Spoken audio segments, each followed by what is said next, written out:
بسم اللہ الرحمن الرحیم. خاطر حضرات، میں ہوں اختر عباس اور آپ سب کو میرا سلام پہنچے. ہم میں سے بہت کم انسان ہیں جو دوسروں کی غلطیوں، کمیوں، کوتاہیوں اور غلط فیصلوں سے سیکھتے ہیں. عام طور پہ ہماری خواہش ہوتی ہے کہ ہم تو پرفیکٹ ہیں اور ہم جو کرتے ہیں وہ تو شاندار ہے، اس میں کوئی کمی نقص ہو نہیں سکتا. ہم اپنی ہر غلطی کی جسٹیفیکیشن بھی دیتے ہیں. اب یہ خاتون ہے، ان کی شادی کو صرف 1 مہینہ ہوا اور والدہ نے ان کو کال کی. وہ کہتی ہیں کہ کال نے میری زندگی، میرا گھر، میری خوشی سب کچھ اجاڑ دیا. پر یہ انہیں اجڑنے کے بعد پتہ چلا، پہلے کیوں نہیں پتہ چلتا؟ اس کال میں ماں کا کیا سوال ہوتا ہے؟ کیا ماؤں کو کوئی دوسرا جنم لینا پڑے گا یہ سیکھنے کے لیے؟ کیا بیٹی کو کال کر رہے ہو تو یہ کال چند منٹ کی ہونی چاہیے؟ حال چال پوچھیں اپنے گھر میں، اپنا گھر کا حال. گھر کے عذاب، مسائل، لڑائیاں مت بتائیں. یعنی کہ بہت ضروری چیز ہے تو وہ بتائیے، ادروائز اس کی خوشی کی خبر لیں یا خوشی کی خبر دیں. وہ وہاں بیٹھ کے آپ کے گھر کے مسئلے حل نہیں کر سکتی اور آپ اس کے گھر کے مسئلے حل نہیں کر سکتے. So you have nothing to do with the issues of. اور وہ ابھی مہینہ ہوا ہے، ابھی اس نے وہاں جینا سیکھنا ہے، لوگوں کے ساتھ رہنا، اٹھنا بیٹھنا. مام پوچھتی گئی، میں ان کو بتاتی گئی. وہ تمام باتیں میرے سسرال کے بارے میں تھی، میری ساس کے بارے میں، میری نند کے بارے میں، میرے میاں کے بارے میں. اور میں بھی اب سوچئے کہ جہاں یہ بیٹھی تھی ٹیک لگا کے مزے سے ایسے بات کرتی تھی جیسے دنیا میں باقی سب لوگ لمبی تان کے سو گئے یا فوت ہو گئے، اور there is not a single person جو اس کی بات کو سن رہا ہو. And when she was seeing all this nonsense material, تو ساس نے ایک بات سنی. ویسے بھی عورتیں ہوں جب مرد یا فون کرتے ہیں تو اس وقت ان کی جو ٹون ہے یکدم ایسے ہو جاتی ہے جیسے فون سے آواز تو نہیں جائے گی، براہ راست انہی کی بات جانی. پھر ساس نے جو لڑائی کی وہ کی، کرنے کا حق تھا اس کا. پھر اس نے اپنے بیٹے کو بلایا، اس کو پوری تفصیل بتائی. چونکہ میں جھوٹی تھی اور میاں کو بھی غصہ آیا. میاں نے مجھ سے پوچھا میں تمہیں ابھی طلاق دے دوں؟ میں نے منت ترلا کیا، انہوں نے طلاق نہیں دی مگر مجھے میرے گھر چھوڑ گئے.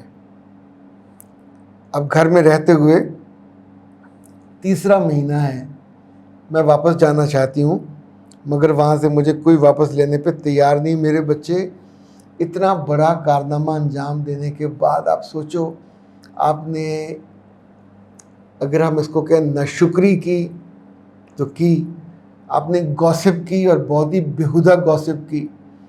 یعنی آپ سوچیں کہیں کوئی عقل مت کا ذرہ بھی نہیں محسوس ہوا.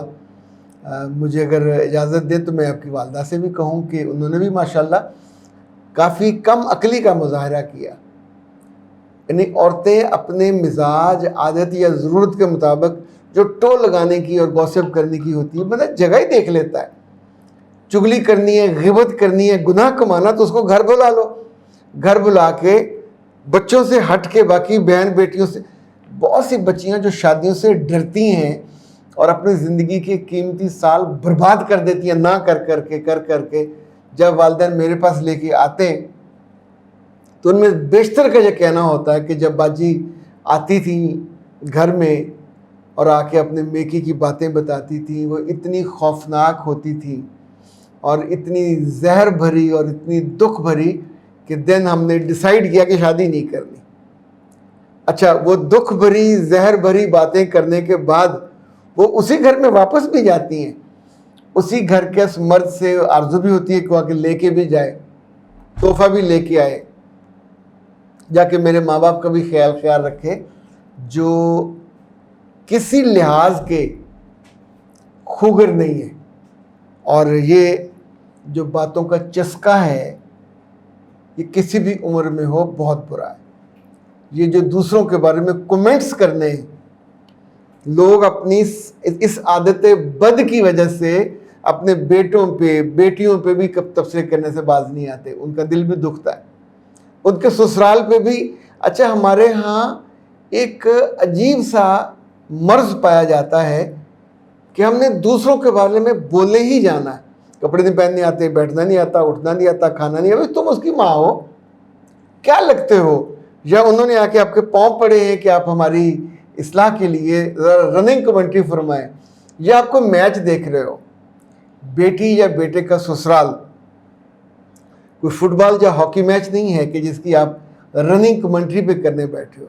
اب رننگ کمنٹری کرنے کا نتیجہ یہ ہے کہ گھر اس کا آلموسٹ اجڑ گیا ہوا ہے، اس گھر میں کوئی ایک ووٹ نہیں ہے، نہ ساس کا ووٹ، اب ساس نے جو سنا اپنے میاں کو بتایا ہوگا، نہ سسر کا ووٹ، بیٹے نے خود سنا، نہ بیٹے کا ووٹ، بیٹی اگر کوئی ہوگی تو اس کا بھی کوئی ووٹ نہیں ہوگا۔ 4 زندہ لوگ، اچھا 4 اگر وہاں دیواریں بھی ہوں تو وہ بھی آپ کے حق میں ووٹ نہیں دیں گے، کیسے چلے گا؟ اگر کچھ عرصہ اور دیکھ لیں، منت اللہ ہے، پاؤں پڑنے والی بات ہے، یہ آپ کر لو گے تو شاید کو بڑے ڈلنے سے بات بن جائے، رک جائے، لیکن یہ آپ ان کو یقین دلائیں گے، وعدہ کریں گے کہ میں آئندہ یہ غلطی، اور کہیں گے یہ میری غلطی ہے، میں نے بے وقوفی کی، آئندہ میں یہ بے وقوفی نہیں کروں گی، اور اس وقت آنکھوں میں آنکھیں ڈال کے آپ نے یہ باتیں نہیں کہنی، منہ جھکا کے۔ ایک ہوتا ہے ملزم جس پہ الزام ہوتا ہے، تو میرے بچے آپ کا تو گواہیاں موجود ہیں، جرم ثابت ہو چکا، اب صرف سزا کا مسئلہ ہے کہ اس کو کم زیادہ کیا جائے، تو اب آپ کم سزا کے لیے،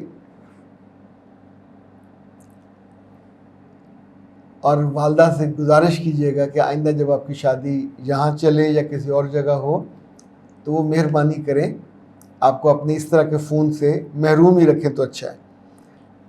مسز احسان نے پوچھا ہے کہ ان کی بیٹی کے ڈیز شروع ہوئے پھر بند ہو گئے، اور ابھی کوئی 8 مہینے ہو گئے ان کے ڈیز بند ہیں، اور اچھا مسز احسان صرف ان کے ڈیز نہیں بند ہوں گے، یہ جب ہارمونل ڈس بیلنس ہوتا ہے پھر ساتھ وزن بھی بڑھتا ہے، اور ساتھ چہرے پہ، لپس پہ، مونچھیں، بال بہت زیادہ نمایاں ہونے لگتے ہیں جسم کے مختلف حصوں پہ، تو براہ کرم اس کا فوراً، اچھا اسے کوئی میڈیسن نہ دیجیے گا، چھوٹی بچی ہے، اور اس کو کوشش کیجیے گا کہ ڈاکٹر صاحبہ سے بات کر کے اس کا فوڈ بدلوا لیجیے، اور اگر آپ نے انہی کا پروڈکٹ ہے، ڈاکٹر صاحبہ نے ابھی 2 نئے کام کیے ہیں، کسی روز وقت ملا تو ان کو بلا کے آپ سے، ایک تو انہوں نے جو چین کا طریقہ علاج ہے وہ بھی سیکھا ہے ماشاءاللہ، پچھلے کئی مہینوں سے وہ کورس کر رہی تھی، اس کے علاوہ انہوں نے FTJ، یہ 4 سال کی ڈگری تھی، وہ بھی مکمل کر لی ہے، اور اس سے پہلے انہوں نے مینوفیکچرنگ جو میڈیسن میکنگ کی تھی، شی از سرٹیفائیڈ، نہ صرف میڈیسن میکر بلکہ جو ہربل فزیشین، اور جو ہربز کے متعلق جتنی چیزیں ہیں اللہ نے ان کو اس کا یعنی، اور انہوں نے اپنے کالج کو جو پاکستان میں اس وقت سب سے بڑا کالج ہے اس کو ٹاپ کیا ہے، اور انہیں ان کے اسٹاف نے، ان کے پرنسپل صاحب نے مبارکباد بھی دی، ہماری طرف سے بھی ان کو بہت مبارک ہو۔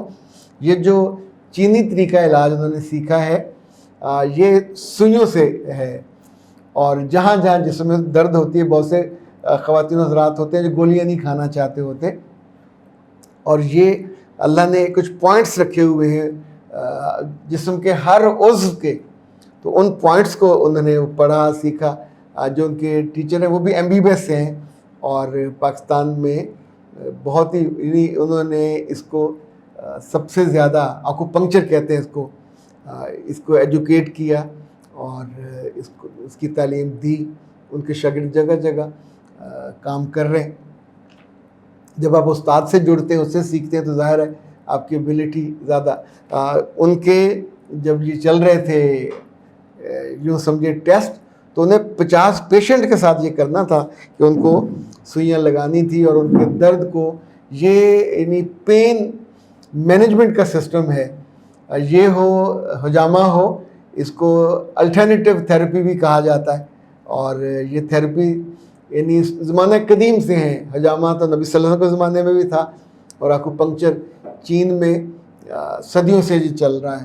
تو جیسے جیسے آپ کے پاس ڈگریاں زیادہ ہوتی ہیں, آپ کا من ہوتا ہے کہ آپ کے پاس الٹرنیٹیو متبادل طریقہ علاج آئے, تو ڈاکٹر صاحبہ سے آپ اس کا وہ لے لیجئے نیوٹریشس کے حوالے سے فوڈ پلان, اور ناز ہب سے آپ یہ منگوا لیجئے.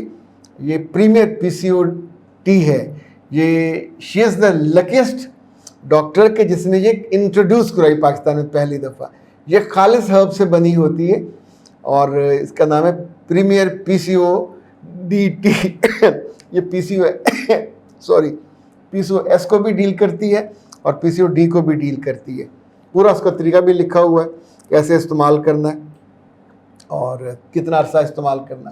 نمبر منگوانے کا لکھ لیجئے 0341657826, اور اس کے ساتھ ہی اختر عباس کو دیجیے اجازت. السلام علیکم.